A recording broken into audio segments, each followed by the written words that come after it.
If any of you have heard me talk in the past, you know that I think that this is a very significant time in our state's history. I think this decade is like very few in our state's history. It's really transformative, or has the potential to be transformative.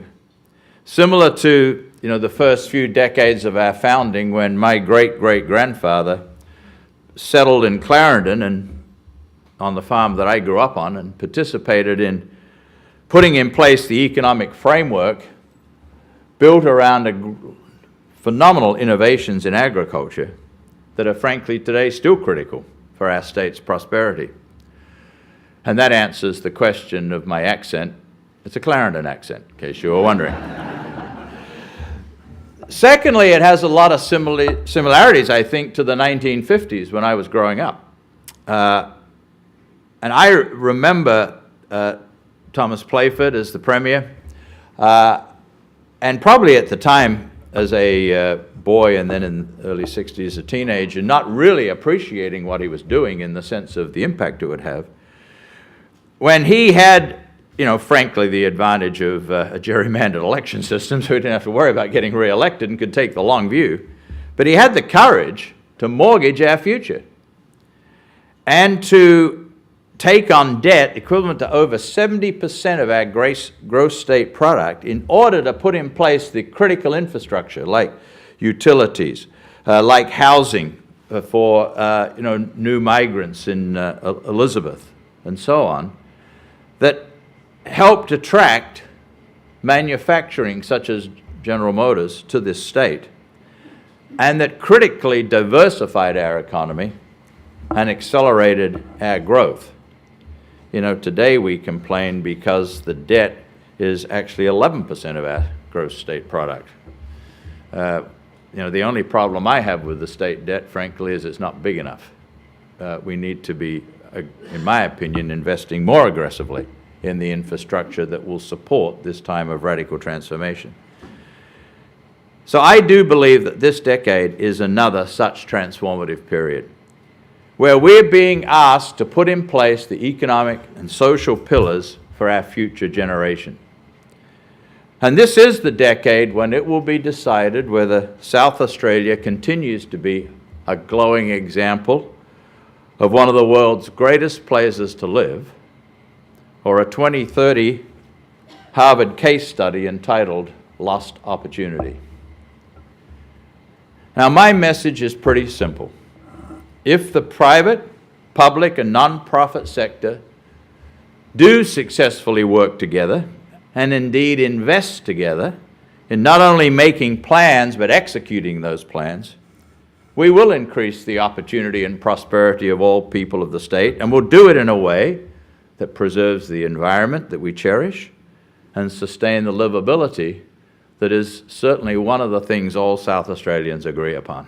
This is a great place to live.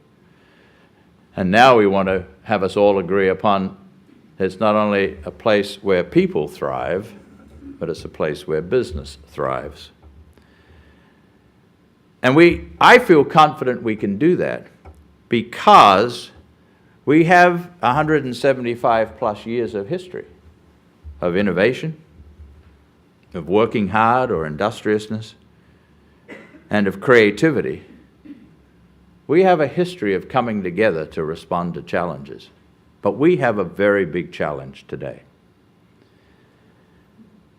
And I think that change in the public sector is absolutely critical and is really about modeling or living today the future, if you like. It's about modeling the fundamental change we need across the economic, social, and political fabric of the state right now in order to position us for 100 years of wealth and prosperity.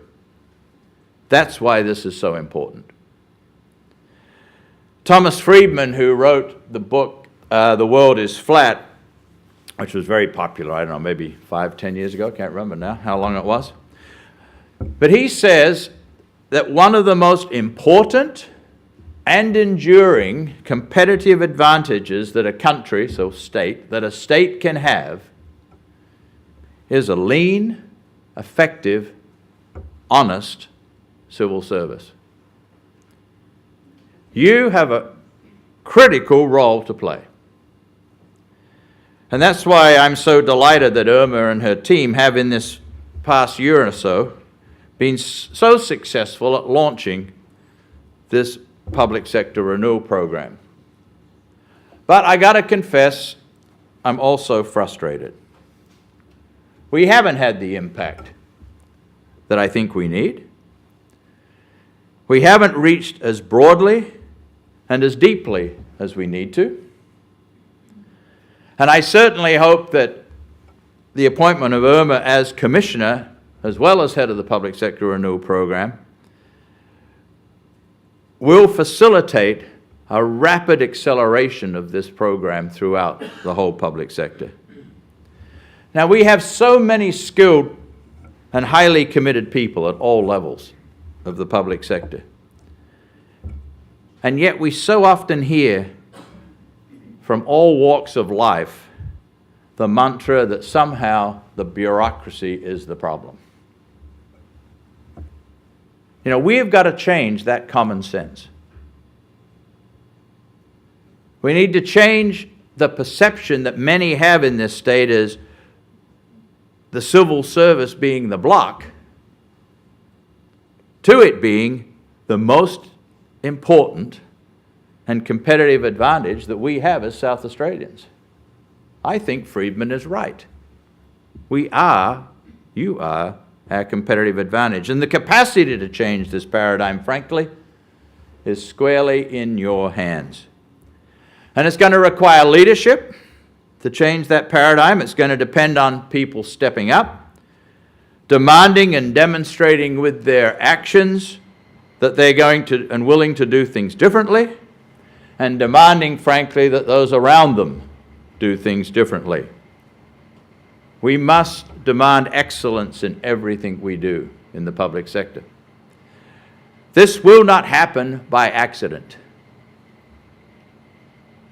And the thing about leadership is that leadership rises to the top when the situation is tough and the decisions are even tougher. You know, you don't need a leader to figure out how to make a decision when there's clearly a right and a wrong. Any idiot can do that. Leaders make decisions between two rights, and frankly, mostly they make them between two wrongs. Most decisions are not perfect. And too often, the fact that rarely do you have the perfect decision can then lead to the complexity of the decision-making process, paralysis, which leads to inaction, which finally leads to the common sense that I described earlier that we have to change. So we, each of us, as the leadership of the public sector in our own ways, really need to take charge in this momentous time in our history if we are going to capture the potential that we have as a state. And critical to that, I think, is a very fundamental and deep change in the culture across the public sector. It's the radical transformation of the culture of our total workforce that will facilitate our effectiveness. Now, what do I mean by culture? Some of you may have heard me speak at IPPA events in the past, and for those of you who heard me speak, you know that in talking about culture, I use the analogy of a tree. So I don't know if you have a favorite tree, but think about that tree for a second, if you do, or if you don't have a favorite one, think about a tree. Now, with a tree, there are things that are seen, you know, branches, leaves, things like that. And there are things that are unseen, the roots. The same with culture. The unseen aspects of culture have to do with the values. You don't see values. You know, values are the things that we hold most important. But what you see is behaviors. And as with a tree, the integration of things that are seen and unseen is critical to the health of a tree, and so it's critical also to the health of a culture. The alignment of the values with the things that are seen, that is, the behaviors, is absolutely key to a healthy culture, and there's nothing more toxic or poisonous than saying you value something or consider something important and then behaving in contradiction to it. In fact, well, let me say this first. There's no such thing as a perfect set of values. You can argue till hell freezes over about what they need to be. But you figure them out, and I think we've done a very good job of figuring them out over the last 18 months. And the work you've done across the public service to name those values and capture the underlying behaviors has been really, really important. But if we don't act out those values, in fact, we'll be worse off than if we'd never touched it. So let's just rehearse some of the values that you came up with. You had 8. Now, in my company, I would do open houses, pretty much for groups about this size. I had 8,000 associates in our company, and I'd be in front of every one of them twice a year in groups like this. And I would look and say, what's value number 3? You may stutter the first time, but if you stuttered the second time, you weren't really in the room anymore. And I'm serious about that. We expected everybody to not only understand the values, but understand the behaviors that we were associated with it. And we did a very similar system to you, where we identified for each value 3 behaviors that we expected of every individual, 3 behaviors that every individual or associate should expect of the organization, and 3 taboos. The things, if you did, you got shot for. They just would not be tolerated. So I'm not going to go to remind you of all that today, but I thought it would be appropriate as we start this discussion to remember these 8 values. The first is service, making sure that everything we're doing is making a positive difference to somebody's life in South Australia. Professionalism, absolutely striving for excellence in everything we do. Trust, having the confidence in the ability of others on your team, people in the community, people in the private sector, your peers, your colleagues. Respect, valuing every individual as the most important human being in the world while you are interacting and serving them. Collaboration and engagement, knowing that we must work together across groups within your department, across levels, across sectors. Collaboration is absolutely critical to addressing the issues that the state faces today and that the public sector faces. Honesty and integrity. It almost goes without saying, but the honesty and integrity we're pointing to here is not, it's not about stealing or not stealing. It's the honesty about being open, speaking your mind, sharing, not saying something because it must be the right thing to say or the safe thing to say, but speaking the truth. Courage and tenacity. Never before have we had a greater need for people to step up and push the edge, push the boundaries, be truly courageous, try new things. And the 90-day projects that you've done as part of this program have been phenomenal examples of your colleagues across all levels of the public sector, many of them at the lowest levels in the hierarchy, being tremendously creative and courageous about doing things differently. They have been a huge, huge success to the point that I think in most people, they know the Change at SA program more as the 90-day projects than anything else.